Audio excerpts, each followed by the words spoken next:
Integral ប្រឡងបាក់ឌុបថ្នាក់វិទ្យាសាស្ត្រពិតឆ្នាំ2021គេឲ្យ3លំហាត់កខនិងកបាទលំហាត់កគឺ integral កំណត់ពី0ទៅ1នៃអនុគម 3x ការ៉េដក 2x បូក1អញ្ចឹងដើម្បីគណនា integral កំណត់នេះតើឯងចេះរូបមន្ត integral មិនកំណត់មួយចំនួនឥឡូវយើងត្រូវប្រើរូបមន្តនេះខ្លះគឺគេមាន integral នៃ x សេគុណ n dx ស្មើអីបាទគឺស្មើនឹង x ស្វ័យគុណ n បូក1នៅលើ n បូក1អញ្ចឹងវាចំណេញស្វ័យគុណ1ណាអញ្ចឹងគឺបូក1ហើយ integral នៃគេការ dx វាស្មើនឹងការ x ការនេះគឺជាចំនួនថេរបាទឥឡូវយើងចាប់ដើម integral គឺ integral នៃ 3x ការ៉េបាទ3នេះគឺយើងអត់អាំងទេមេគុណអញ្ចឹងយើងអាំងមកគឺការ៉េវាកើនស្វ័យគុណ1អញ្ចឹងបាន 3x ស្វ័យគុណ3នៅលើ3ដកឲ្យអាំង 2x ដូចគ្នាដែរវាកើនស្វ័យគុណ1មេគុណអត់អាំងទេបាន 2x ការ៉េ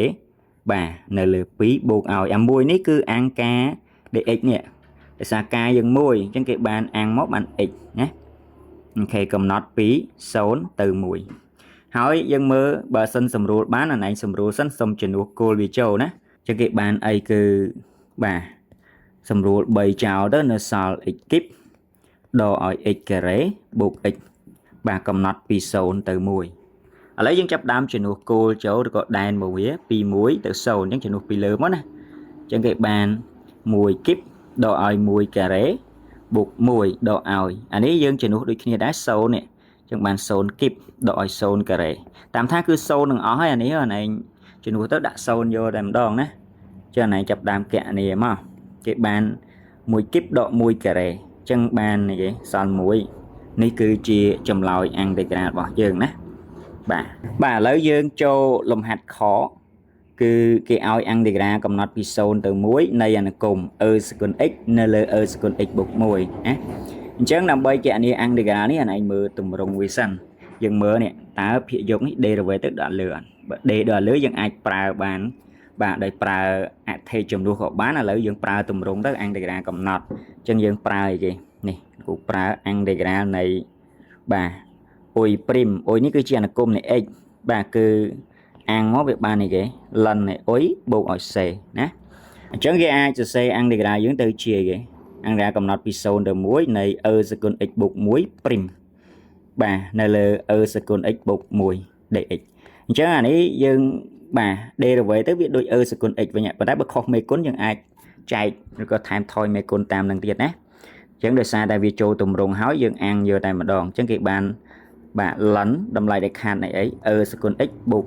1បាទកំណត់ពី0ទៅ1ហេតុអីនេះយើងប្រើទម្រង់អ៊ុយព្រីមលើអ៊ុយអានេះអ៊ុយចានេះអ៊ុយព្រីមណាអូខេអញ្ចឹងយើងចាប់ដើមជំនួសដែនចូលតែម្ដងគឺគេបានលិននៃ e សេគុណ1បូក1ដកឲ្យលិននៃតម្លៃដែលខាត e សេគុណ0បូក1ណាឥឡូវចាប់ដើមគណនា នេះគឺសេគុណ1យើងគណនាបានទេយើងទុកចោលអញ្ចឹងលិនតម្លៃដែលខាតនៃបាទបូក1ជាទៅនេះតម្លៃវា2ចុចប៉ុន្មាន 2.7182 ណាអញ្ចឹងវាវិជ្ជមានហើយបើវិជ្ជមានបូក1ទៀតគឺរឹតតែវិជ្ជមានហើយអញ្ចឹងយើងអាចសរសេរបាទខ្ញុំដាក់តម្លៃដែលខាតក៏បានដែរបាទហើយអានេះ សេគុណ0ស្មើ1បូក1 2អញ្ចឹង2វាវិជ្ជមានអញ្ចឹងលោកឲ្យសេទៅជាលិននៃ2បានណាហើយណៃប្រើលក្ខណៈលិននៃផលចែកមកណាវាស្មើផលដកអីបាទលិន a ដកលិន b គឺផលដកលិននឹងឯងបាទអញ្ចឹងគេអាចសរសេរទៅជាលិននៃបូក1នៅលើ2បាទនេះគឺជាចម្លើយនៃ integral ខរបស់យើងណាបាទ integral កគឺគេឲ្យ integral កំណត់ពី pi លើ4ទៅ pi លើ2នៃ sin kip x គុណឲ្យ cos x dx អញ្ចឹងណៃមើលសិនតម្រងនេះគឺយើងមើលថានៅក្នុងស្វ័យគុណនេះ derivative ទៅដូចអាខាងមុខនេះអត់បាទអញ្ចឹងគឺ derivative បើដូចយើងអាចតាំងអថេចំនួនបានឬក៏យើងប្រើទម្រង់យកតែម្ដងណានេះយើងមើលមកអា derivative sin ចេញ cos ហ្នឹងមិនអញ្ចឹងderivative sin ចេញ cos បាទអញ្ចឹងគឺយើងអាចសរសេរ cos នេះទៅជា derivative នៃ sin អញ្ចឹងយើងចូលទម្រង់បានណាអញ្ចឹងយើងអាចសេទៅជា integral នៃអីបាទនៃ pi លើ4បាទទៅ pi លើ2